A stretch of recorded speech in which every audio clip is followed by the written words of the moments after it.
الحمدللہ رب العالمین الصلاۃ والسلام علی سید الانبیاء والمرسلین وعلی آلہ واصحابہ اجمعین اما بعد فاعوذ باللہ من الشیطان الرجیم بسم اللہ الرحمن الرحیم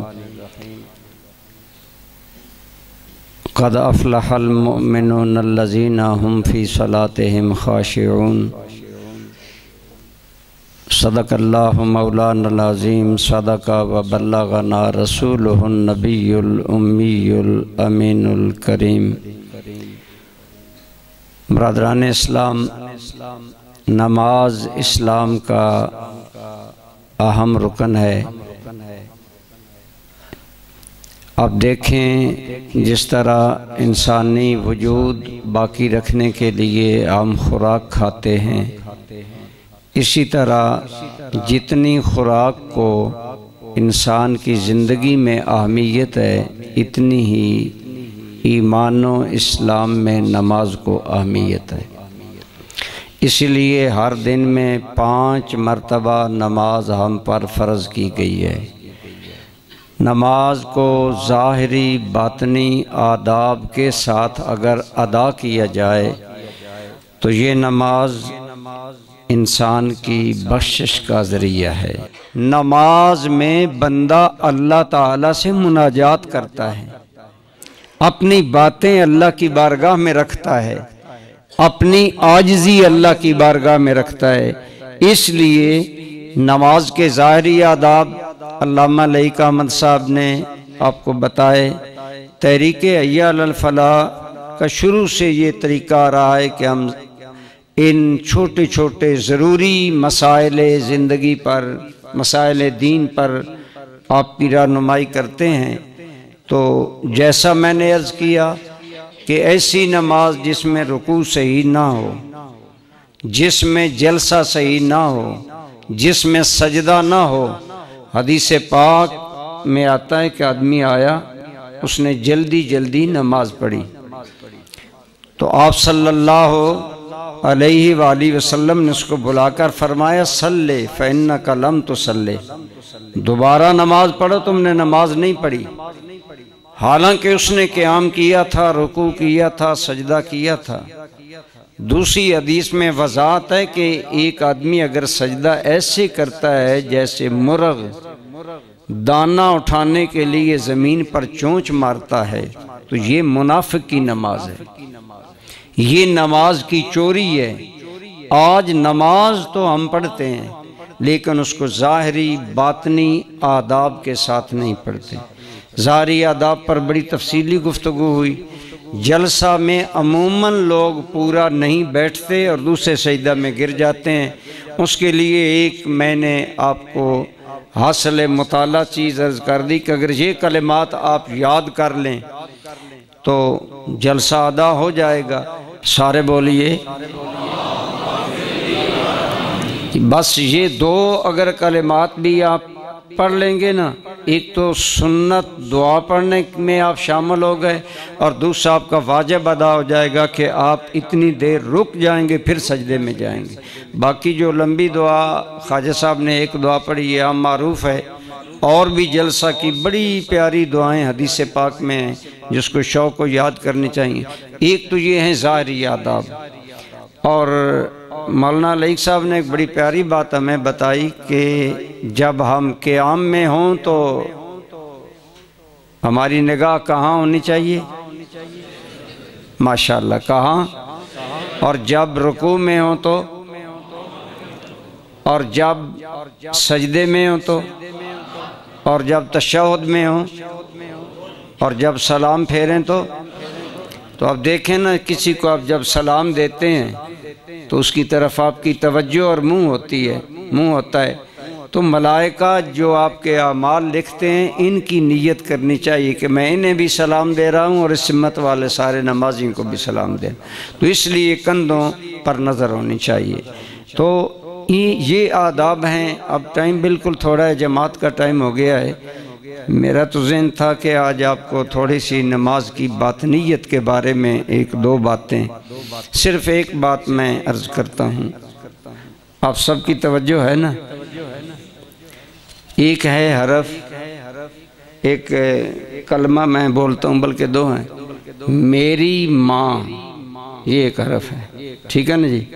اب میں نے بولا، لیکن تھوڑی دیر کے لیے ہر بندہ ہم میں سے، میں بھی آپ بھی، چند لمحوں کے لیے اپنے ذہن میں اپنی اپنی ماں کو لائیں، پھر اپنی ماں کا اپنے ساتھ تعلق ذہن میں لائیں۔ جب ہم ماں اگر ویسے کہتے ہیں میری ماں تو بات چلی گئی، زبان سے نکلی، ہوا میں چلی گئی۔ اگر آپ اسے محسوس کریں، توجہ سے کہیں میری ماں، اور اس پر دھیان دیں کہ میری ماں نے مجھ پر کیا احسان کیے، تو کیا یہ دونوں چیزیں برابر ہیں؟ آپ نے علماء سے سنا ہوگا کہ ہمارے آقا کریم بولیے صلی اللہ علیہ وسلم نے اللہ تعالیٰ سے اجازت طلب کی کہ یا اللہ مجھے اجازت دو، میں اپنی والدہ سیدہ طیبہ طاہرہ مخدومہ کائنات کی بارگاہ میں حاضر ہونا چاہتا ہوں۔ اللہ نے اجازت دی، سرکار تشریف لے گئے۔ اب واضح بات ہے کہ جب سرکار آپ کی والدہ ماجدہ کی قبر پر گئے تو والدہ یاد آئی ہوں گی نا۔ جب سرکار نے ذہن میں اپنی والدہ ماجدہ کو لایا اور والدہ ماجدہ کے جتنے 6 سال کی عمر تک یادیں تھیں وہ آپ نے ذہن میں لائیں، تو روایات میں آتا ہے کہ حضور صلی اللہ علیہ وسلم کی آنکھوں سے بے ساختہ آنسو جاری ہو گئے، اور اتنے حضور روئے، فبکا و ابکا، حضور خود بھی رونے لگے اور صحابہ کو بھی رلا دیا، اتنی آپ پر کیفیت طاری ہوئی۔ ماں مجازی رحمت کا منبع ہے، ماں مجازی محبت کا منبع ہے، لیکن میں جب سوچوں میری ماں اور میں یہ ذہن میں لا کر میری ماں کہوں، یقیناً مجھے لطف بھی آئے گا، سرور بھی آئے گا، کیف بھی آئے گا۔ ایک مرتبہ حضور سیدی الکریم حضور ضیاء الامت رحمت اللہ تعالیٰ علیہ دارالعلوم میں تشریف لائے۔ آپ نے نماز کے بارے میں ارشاد فرمایا، ہم چند ساتھی تھے، تو آپ نے فرمایا آپ جب سجدے میں سر رکھتے ہیں نا تو ہم کیا پڑھتے ہیں؟ سبحان رب الاعلی۔ اس کا معنی ہے پاک ہے میرا رب جو سب سے بلند و بالا ہے۔ تو آپ نے فرمایا جب ربی پر پہنچو نا تو اس وقت دل میں یہ خیال پیدا کرو کہ میرا رب، اب سارے ایک لمحہ کے لیے ذہن میں یہ خیال، میرا رب۔ آپ نے فرمایا جب تم سجدے میں ہوتے ہو زمین کی طرف توجہ ہوتی ہے، ہر طرف سے توجہ کٹی ہوتی ہے، اور اس وقت اللہ تعالیٰ کو اس انداز میں یاد کرو کہ وہ بلند و بالا اور پاک ہے جو میرا رب ہے۔ آپ یہ مفہوم ذہن میں رکھ کر جب سجدہ کریں گے تو آپ کو سجدے کا سرور آئے گا، لطف آئے گا۔ وقت کی قلت کی وجہ سے آج ہم صرف اتنی بات کرتے ہیں کہ جب ہم نماز پڑھیں تو نماز کا ترجمہ ذہن میں رکھتے ہوئے ہر لفظ پر توجہ دیں گے انشاءاللہ، اس سے روحانیت ہوگی، توجہ ہوگی۔ اس طرح نماز اصل نماز ہے، اس طرح کی نماز حقیقت میں نماز ہے۔ ہمارے بزرگان دین کی نمازوں کا ضرور ہم تذکرہ کرتے، ہمارے بزرگ کیسے نمازیں پڑھتے تھے۔ یہ بہت بڑی ذمہ داری ہے جو ہم ادا کرتے ہیں۔ دعا ہے اللہ تعالیٰ آپ کو اور مجھے توجہ سے نماز پڑھنے کی توفیق عطا فرمائے۔ آپ کو یاد ہے ہم نیت میں ایک جملہ کہتے ہیں، منہ طرف قبلہ شریف کی کہتے ہیں نا، تو جب یہی کہیں نا شروع میں، امام راضی فرماتے ہیں تیرا قبلہ کی طرف منہ کرنا، منہ توجہ کا، منہ دھیان کا، انٹینشن کا ذریعہ ہے۔ آپ فرماتے ہیں تیرا قبلہ کی طرف منہ کرنا اس بات کا ثبوت ہے کہ اب میں نے ہر طرف سے منہ موڑ کر صرف منہ اپنے مالک کی طرف کر لیا ہے، مالک کے گھر کی طرف کر لیا ہے۔ یہ باتیں ذہن میں رکھ کر اگر ہم نماز پڑھیں، اسی طرح ہر چیز میں اگر ہم غور کریں، مثلا میں نے کئی مرتبہ آپ سے عرض کیا کہ آپ نے کبھی سوچا، ویسے تو ہر چیز کے بارے میں بزرگوں کے عجیب معاملات ہیں کہ جب بندہ ہاتھ اٹھاتا ہے دونوں اور کانوں سے لگاتا ہے تو اس کا مطلب یہ ہوتا ہے کہ یا اللہ میں نے جہان بھر سے ہاتھ اٹھا لیے اور تیری طرف آ گئے، یعنی ہر ایک سے لا تعلق ہو کر تیری بارگاہ میں آ گیا۔ ہاتھ اٹھانے کا ایک مطلب یہ بھی ہے۔ بندہ کہتا ہے نا جی کوئی معاملہ ہو تو بندہ کہتا ہے میں جی اس سے اپنے ہاتھ اٹھاتا ہوں، یعنی میں الگ تھلگ ہوتا ہوں، تو گویا بندہ ہاتھ اٹھاتے ہی جہانوں سے الگ ہو جاتا ہے اور اللہ کی بارگاہ میں پہنچ جاتا ہے۔ یہی کیفیات ہمیں یاد رکھنی چاہیے، توجہ دینی چاہیے۔ حضرت علی بدنی طور پر بھی بڑے مضبوط تھے، ویسے بھی شیر خدا تھے، لیکن آپ جب نماز کا وقت آتا حضرت علی کا رنگ بدل جاتا۔ آپ سے کسی محرم راز آدمی نے پوچھا کہ حضرت جب آپ وضو کر کے نماز کے لیے جاتے ہیں تو آپ کا رنگ زرد پڑ جاتا ہے، تو حضرت علی نے فرمایا میں اس امانت کو ادا کرنے کے لیے اٹھتا ہوں جس امانت کو آسمان بھی نہیں اٹھا سکے، زمین بھی نہیں اٹھا سکے۔ اللہ تعالیٰ نے اپنی امانت آسمانوں، زمینوں، پہاڑوں، ہر چیز پر پیش کی، وہ نہ اٹھا سکے، انسان نے اٹھائی۔ فرمایا میں اس امانت کو ادا کرنے کے لیے جا رہا ہوں، پھر میری یہ کیفیت کیوں نہ ہو۔ امام حسن جب نماز پڑھنے جاتے نا تو آپ فرماتے یا اللہ تو محسن ہے۔ سارے بولیں محسن کا کیا معنی ہے؟ احسان کرنے والا۔ امام حسن عرض کرتے یا اللہ انت المحسن وانا المخطی، یا اللہ تو محسن ہے میں خطا کار ہوں، اور تیرا ہی حکم ہے کہ خطا کار کو معاف کرو۔ اب آپ بتائیں جنتی جوانوں کا سردار جب نماز پڑھنے سے پہلے یہ کہتا ہوگا کہ یا اللہ ایک خطا کار تیرے دروازے پر آیا ہے، دل میں سرور اور کیف کا عالم کیا ہوتا ہے۔ سچی بات یہ ہے کہ نماز اللہ سے ملاقات ہے، اس میں روحانیت پیدا کریں، توجہ پیدا کریں۔ سب سے بڑی بات یہ ہے کہ آپ محسوس کریں کہ میں اپنے رب کو یاد کر رہا ہوں، اور میرا رب تو وہ ہے جو اپنے بندے کی بات غور سے سنتا ہے۔ ہم نماز میں پڑھتے نہیں ہیں سمع اللہ ہو، اس کا معنی کیا ہے؟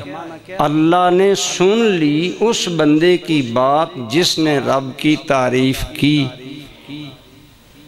تو آپ اس سردی میں وضو کرتے ہیں، بستر چھوڑتے ہیں، گھر سے نکلتے ہیں، مسجد میں آتے ہیں، کبھی شدید گرمی ہوتی ہے، بندہ جب سارے پلال کر کے اللہ کی بارگاہ میں آ کر اللہ کی تعریف کرتا ہے تو وہ سنتا ہے کہ نہیں سنتا؟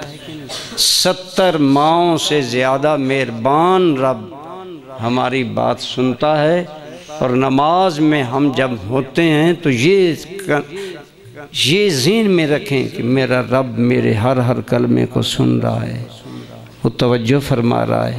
اس سے آپ کو نماز میں اور زیادہ بہتری ہوگی۔ علامہ اقبال کا بڑا پیارا شعر ہے، ایمان تو درد مندی کا نام ہے۔ اقبال نے کہا تھا نا متاع بے بہا ہے درد و سوز آرزو مندی، درد سوز آرزو مندی یہ بندگی ہے۔ درد کیا ہے؟ درد کا معنی ہے محبت، اللہ تعالیٰ کی بے پناہ چاہت اور محبت عبادت کا نام ہے۔ اللہ سے آرزو رکھنا کہ میرا رب مجھے ضرور بخشے گا، اس طرح یہ بہت بڑی نعمت ہے۔ اللہ تعالیٰ آپ کو اور مجھے نماز کی باطنی کیفیت نصیب کرے۔ کوشش کیا کریں جب آپ الحمدللہ اکثر لوگ نمازی ہیں، ماشاءاللہ ٹائم بھی دیتے ہیں، مسجد میں بھی آتے ہیں، تھوڑی سی تحریک حی علی الفلاح کی اس دعوت پر آپ لوگ اگر توجہ کریں تو ہو سکتا ہے آپ کی کسی کی ایک توجہ کی نماز ہم سب کی بخشش کا ذریعہ بن جائے۔ تو اس لیے نماز بہت بڑی نعمت ہے، اس کی قدر کیا کریں اور اس کو محبت سے پڑھا کریں۔ قرآن کریم میں بھی آتا ہے ویسے نماز بڑی مشکل ہے، آپ بے نماز سے پوچھیں نماز کتنی مشکل ہوتی ہے۔ ڈرائیور عموماً ہوٹل پر بریک لگائیں تو 1 گھنٹہ کھڑے رہیں گے، اور اگر آپ سفر میں کہیں جی 5 منٹ نماز کے لیے دیں تو کہیں گے مولوی صاحب ٹائم نہیں ہے، ہم لیٹ ہو رہے ہیں، وہ ہو رہا ہے، یہ ہو رہا ہے۔ بے نماز کو ہزاروں بہانے ہوتے ہیں، لیکن وَإِنَّهَا لَكَبِيرَةٌ، نماز بڑی بھاری ہے۔ إِلَّا عَلَى الْخَاشِعِينَ الَّذِينَ، مگر وہ اللہ کے بندے جو اللہ کے لیے خشوع و خضوع دل میں رکھتے ہیں، بے پناہ عاجزی رکھتے ہیں۔ ایمانداری سے کبھی ہم نے سوچا کروڑوں بندے ہیں جنہیں سجدے کا پتہ ہی نہیں، اور اگر آپ کو اور مجھے اللہ سجدہ کرنے کی توفیق دیتا ہے تو کیا یہ کم کرم ہے ہم پر؟